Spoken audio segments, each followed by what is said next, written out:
Hello everyone. तो आज हम स्टार्ट करेंगे विद द सॉलिड स्टेट के एनसीईआरटी सॉल्यूशंस। देखिए question number 1, define the term amorphous and give a few examples of the amorphous solids.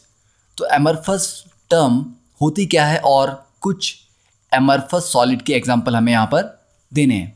देखिए amorphous अगर हम वर्ड देखें तो ये ग्रीक वर्ड एमरफस से बना है, जिसका मतलब होता है नो फॉर्म, जिसकी अपनी कोई फॉर्म नहीं होती। ठीक है, जैसे कि क्रिस्टल में आपने देखा है कि जो स्ट्रक्चर्स होते हैं वो एक पर्टिकुलर अरेंजमेंट में रखे गए होते हैं। ठीक है, जैसे कि डायमंड की स्ट्रक्चर आपने पढ़ा हुआ 10th क्लास में। तो डायमंड के स्ट्रक्चर में क्या होता है, जो कार्बन के एटम्स हैं वो एक पर्टिकुलर अरेंजमेंट में रखे गए हैं। ग्रेफाइट है, ग्रेफाइट में भी जो एटम्स है कार्बन के वो एक पर्टिकुलर अरेंजमेंट में रखे गए हैं और वही अरेंजमेंट लगातार चलता जाता है। ठीक है, जैसे कि इस अरेंजमेंट को हम देख सकते हैं। तो क्रिस्टलिन स्ट्रक्चर में एक पर्टिकुलर तरह से पैकिंग होती है और वही पैटर्न लॉन्ग रेंज में रिपीट होता जाता है। या फिर फर्स्ट डायग्राम इसको भी देख सकते हैं, जो अरेंजमेंट है वही अरेंजमेंट आगे रिपीट होता जा रहा है और ये काफ़ी दूर तक रिपीट होता जाएगा। तो it's a long range order. पर एमरफस विद नो फॉर्म, जिसमें कोई ऐसी स्पेसिफिक फॉर्म या अरेंजमेंट नहीं है। कभी अरेंजमेंट एक तरह से है, कभी दूसरी तरह से है। ठीक है, जैसे this is the amorphous solid. तो यहाँ पर कोई पर्टिकुलर फॉर्म या पैटर्न आपको नज़र नहीं आएगा, और अगर कहीं आपको थोड़ा बहुत पैटर्न नज़र आ भी गया तो वो ज़्यादा दूर तक फॉलो नहीं होता, मतलब लॉन्ग रेंज ऑर्डर नहीं मिलता। थोड़ी देर तक ही वैसा पैटर्न चलेगा, उसके बाद फिर वो पैटर्न बदल जाएगा। ठीक है, तो क्या हुआ, amorphous solid is Greek word amorphous से आया, जिसका मतलब है नो फॉर्म।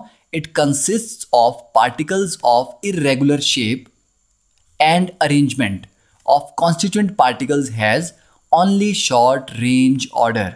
तो पार्टिकल्स का शॉर्ट रेंज ऑर्डर होता है और इरेगुलर शेप होती है। ठीक है, तो इन सच एन अरेंजमेंट, इस अरेंजमेंट में a regular and periodically repeating pattern. तो रेगुलर पैटर्न मिलता है और हो सकता है कि वो पीरियोडिकली रिपीटिंग भी हो, जैसा एक जगह मिला वैसा ही आगे भी मिलेगा, पर ये थोड़ी ही दूर तक होगा। ठीक है, तो अगर एक रेगुलर और पीरियोडिकली रिपीटिंग पैटर्न मिलता भी है तो वो सिर्फ शॉर्ट डिस्टेंस तक ही मिलेगा, लॉन्ग रेंज में आपको वो ऑर्डर नहीं मिलेगा। इसके एग्जांपल हैं ग्लास, रबर, प्लास्टिक। और एमरफस सॉलिड्स को स्यूडो सॉलिड्स, मतलब नकली सॉलिड्स या सुपर कूल्ड लिक्विड्स भी बोलते हैं। ठीक है, तो ये होगी आपकी डेफिनेशन। और डायग्राम इसमें अगर आप साथ में ड्रॉ करें तो दैट विल बी बेनिफिशियल। तो ये जो एनसीईआरटी के डायग्राम है, this first and last one, ये आप थोड़ी प्रैक्टिस कर सकते हैं।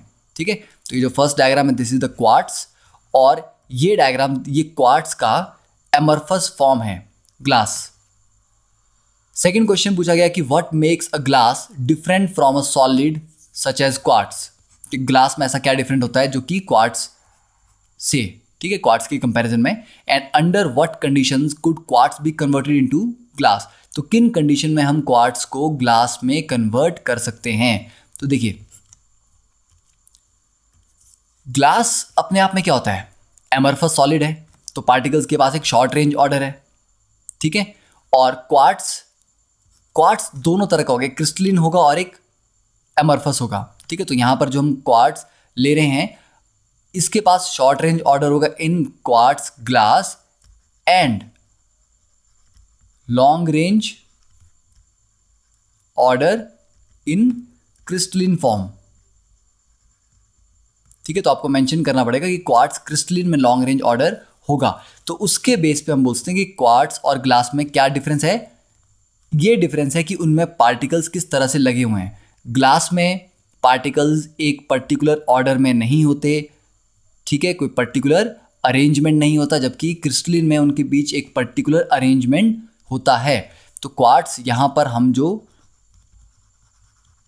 ले रहे हैं example that is a crystalline वाला। तो इस क्रिस्टलिन क्वार्ट्स को ग्लास में कैसे कन्वर्ट करना है, इसको पहले हीट करेंगे। ठीक है, हीट करके थोड़ा लिक्विड फॉर्म में आएगा, उसके बाद इसको कूल करेंगे रैपिडली। रैपिड कूलिंग से क्या होता है, क्रिस्टल स्ट्रक्चर नहीं बनते। जब आप किसी भी चीज़ को धीरे धीरे ठंडा होने देते हो तो उसका एक क्रिस्टलिन स्ट्रक्चर बनता है, मतलब स्ट्रक्चर अपने आप बनेगा, आराम आराम से बनेगा, तो वो एक पर्टिकुलर ऑर्डर में बनेगा। पर अगर आप उसको रैपिडली कूल करोगे तो ऑर्डर नहीं बन पाता एटम्स का, और वो रैंडमली एक दूसरे के साथ जुड़ जाते हैं। ठीक है, तो फास्ट कूलिंग से एमरफस सॉलिड बनते हैं और स्लो कूलिंग से क्रिस्टलिन स्ट्रक्चर बनता है। ठीक है, तो this is how we can convert a quartz into glass. फिर देखिए question number 3, classify each of the following solids as ionic, metallic, molecular, network और amorphous. First is the tetraphosphorus decoxide, मतलब P4O10। ठीक है, देखिए P4O10 एक molecule है और एक सिंगल मॉलिक्यूलर की फॉर्म में एग्जिस्ट करेगा, तो ये हो गया molecular. Ammonium phosphate, ammonium cation हो गया और फॉस्फेट इसका एनायन हो गया, तो ये हो गया आयनिक। सिलिकॉन कार्बाइड, सिलिकॉन कार्बाइड का क्या होता है? कोवलेंट नेटवर्क होता है, बहुत हार्ड होता है, डायमंड जैसा स्ट्रक्चर होता है, तो डायमंड का स्ट्रक्चर होता है नेटवर्क। ठीक है, तो आप इसको नेटवर्क सॉलिड या कोवलेंट सॉलिड बोल सकते हो। I2 is a molecule. ठीक है, तो ये मॉलिक्यूलर फॉर्म में रहेगा, मॉलिक्यूलर सॉलिड है। देन फॉस्फोरस P4 भी मॉलिक्यूल है, तो ये भी मॉलिक्यूलर सॉलिड है। देन प्लास्टिक, अभी हमने पढ़ा प्लास्टिक किस फॉर्म में आता है? एमॉर्फस। ग्रेफाइट किस में आता है? ग्रेफाइट इज ऑल्सो कोवलेंट, क्योंकि कार्बन आपस में कोवलेंटली बॉन्डेड है, तो डायमंड है, ग्रेफाइट है, दीज आर नेटवर्क सॉलिड्स और कोवलेंट सॉलिड्स। ब्रास मेटेलिक है। ठीक है, तो this is metallic solid. Rubidium की बात करते हैं तो रूबिडियम भी मेटल है, तो ये भी मेटेलिक में आएगा। LiBr आयनिक है, Li पॉजिटिव और Br नेगेटिव में टूटता है, तो ये आयनिक सॉलिड की कैटेगरी में। और सिलिकॉन भी क्या है? Silicon is not a metal. ठीक है, इसके पास थोड़ी मेटलॉइड वाले कैरेक्टरिस्टिक्स होते हैं, तो ये सिलिकॉन एक दूसरे के साथ कोवलेंट नेटवर्क स्ट्रक्चर बनाता है, तो silicon will be a network structure. Okay, तो ये हो गया क्वेश्चन नंबर 3। अब next is the question number 4, what is meant by the term coordination number, और coordination number in a cubic close packing that is CCP और एक body centred cubic BCC में क्या क्या होते हैं। देखिए कोऑर्डिनेशन नंबर की डेफिनेशन है कि किसी भी पूरे क्रिस्टल में किसी भी एक एटम को आप पकड़ लो और उसके इमीडिएट सराउंडिंग में उसके सबसे क्लोज के पड़ोसी कौन कौन हैं और कितने हैं। ठीक है, इमीडिएटली उसके जो पड़ोसी हैं वो अगर 6 हैं तो कोऑर्डिनेशन नंबर 6 हो गया। ओके, 8 हैं तो 8 हो गया। तो it is the number of nearest neighbours of any constituent particle present in the crystal lattice. अब कोऑर्डिनेशन नंबर की बात करें in the cubic close packing, तो क्यूबिक क्लोज पैकिंग का आपको डायग्राम पता होना चाहिए। क्यूबिक क्लोज पैकिंग को FCC फेस सेंटर्ड क्यूबिक भी बोलते हैं। ठीक है, तो इसमें ABC टाइप की लेयर होती हैं, A फिर B फिर C। तो यहाँ पर ये वाला जो ब्लू है, ठीक है, ये जो बीच में है, इसको अगर हम देखें कि इसके चारों तरफ कितने हैं, तो देखिए 1 2 3 4 5 6, तो इसके अपने प्लेन में तो 6 से घिरा हुआ है। इसके ऊपर ये जो 3 हरे हैं, इन तीनों के साथ टच में होगा डायरेक्टली, और इसके नीचे जो 3 ये रेड कलर के हैं, इनके साथ भी ये टच में होगा। ठीक है, तो डायरेक्टली कितनों के साथ टच में है? टोटल 6 इसके प्लेन में, 3 ऊपर 3 नीचे, तो टोटल 12। तो coordination number of atoms in cubic close packing is 12। तो याद रखेंगे कि cubic close packing is basically FCC structure, face centred cubic. Body centred cubic में क्या होता है? देखो ये हो गया बॉडी के सेंटर पे लगा हुआ। अब ये सबके साथ कांटेक्ट में होता है। अभी तो ये छोटे दिखाए गए ना, रियलिटी में ये बड़ा होगा, ये भी सारे बड़े होंगे, तो ये आपस में ये एक दूसरे के साथ टच कर रहे होंगे वो। ठीक है, तो जब ये सभी एक दूसरे को टच कर रहे होंगे तो बेसिकली इस सेंटर वाले का इन 4 के साथ भी कांटेक्ट है और नीचे इन 4 के साथ भी है, तो टोटल 8 के साथ ये कांटेक्ट में है। तो बॉडी सेंटर्ड क्यूबिक में जो कोऑर्डिनेशन नंबर आएगा दैट विल बी 8। अब next question number 5, how can you determine the atomic mass of an unknown metal if you know its density and the dimension of its unit cell. मतलब कोई भी हमारे को unit cell बताया गया है, ठीक है। अब यूनिट सेल बताएंगे तो वो ये तो बताएंगे कि सिंपल क्यूबिक है, बॉडी सेंटर्ड है, फेस सेंटर्ड है, ठीक है। अब अगर अब डेंसिटी दी हो तो डेंसिटी का नॉर्मल फॉर्मूला क्या होता है? तो डेंसिटी ऑफ यूनिट सेल का मतलब होगा मास ऑफ यूनिट सेल, क्योंकि डेंसिटी होती है mass upon volume.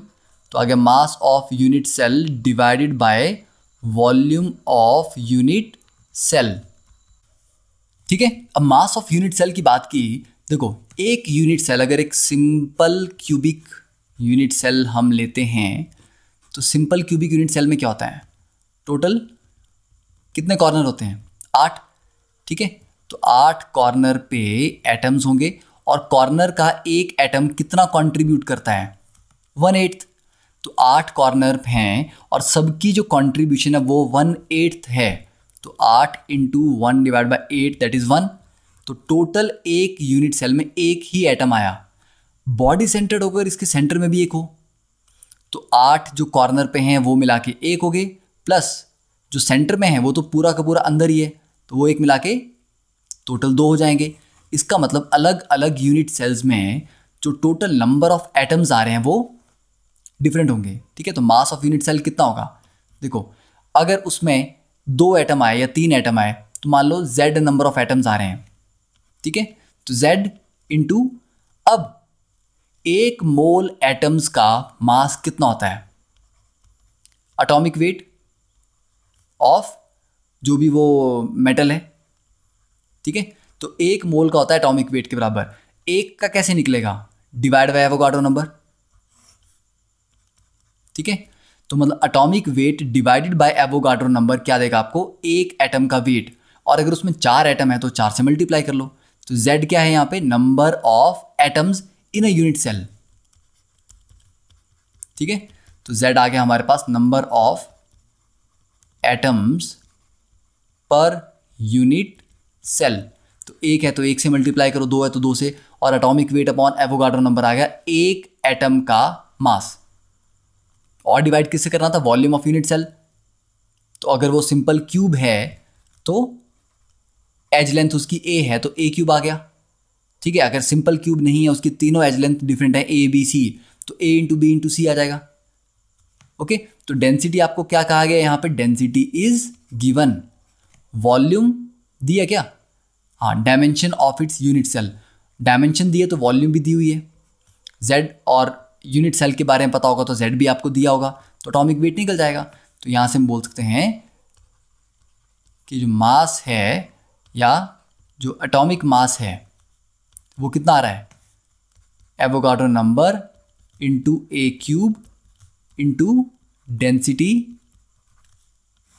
Divide by Z, ठीक है। तो इस इक्वेशन को यूज करना है। एवोगाड्रो नंबर आपको पता है, डायमेंशन ऑफ यूनिट सेल आपको पता है, डेंसिटी पता है और Z भी पता है। तो this is how we can calculate the atomic mass of an unknown metal, अगर हमें बाकी सारे पैरामीटर्स पता है, okay. So that is all for this lecture. Next we will start with the question number 6।